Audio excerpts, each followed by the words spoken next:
kita hinahanap sa mga umagang dati. Ikaw ang una kong naiisip.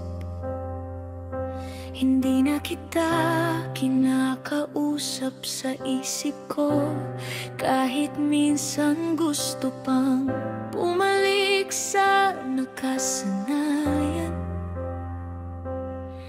May mga gabing sinusubukan kong balikan, pero wala nang sakit sa alaala,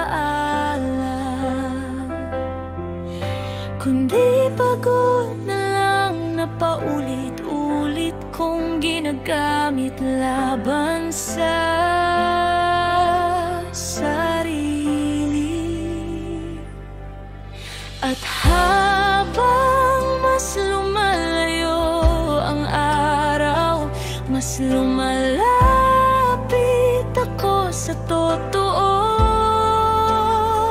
na hindi lahat ng minahal dapat alalahanin habang buhay. Kalimutan ka na,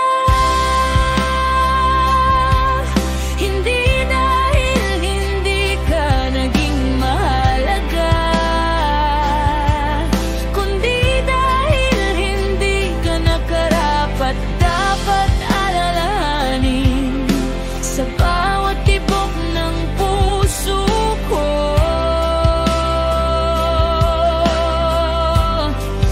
Kalimutan ka na, dahil hindi ako dapat mabuhay na lagi mong anino ang kalaban ko. Kung dati pilit kitang pinipili, ngayon pipiliin kong isara ang pinto at kalimutan ka na. Hindi madali, oo, pero hindi rin imposible. Dati pangalan mong tunog ng pag-asa, ngayon pangalan mo ang pahina na hindi ko na babasahin muli. Hindi mo na kailangan bumalik, hindi mo na kailangan magpaliwanag, dahil ang mga sugat ko hindi mo na kayang ayusin kahit gustuhin mo pa. Unti-unti kong nararamdaman yung katahimikang matagal ko nang hindi nadama.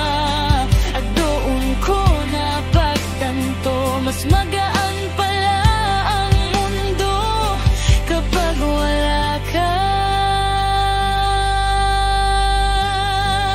Kalimutan ka na, hindi para makaganti, kundi para makalaya sa bigat na iniwan mo.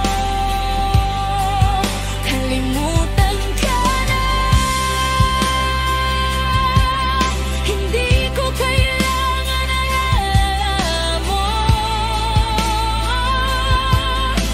para maging buo ulit ako. Ngayon alam ko na ang paglimot ay hindi kahinaan, kundi paraan para mabawi ka.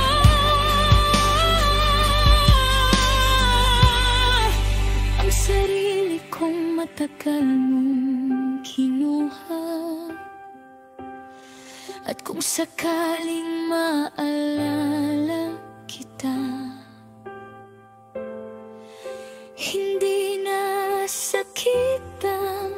makakasama kundi pasasalamat.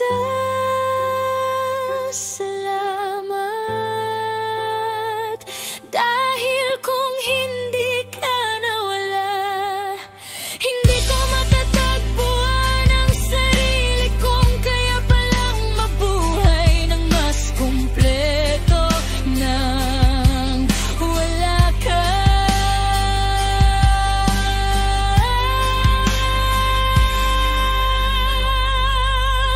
Kalimutan ka na.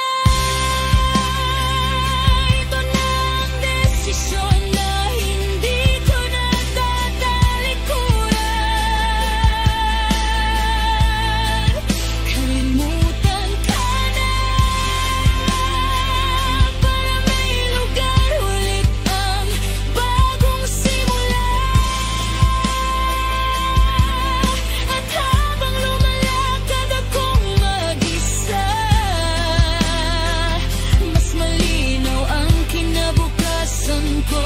Kasi sa wakas, kaya ko nang sabihin ng buong loob,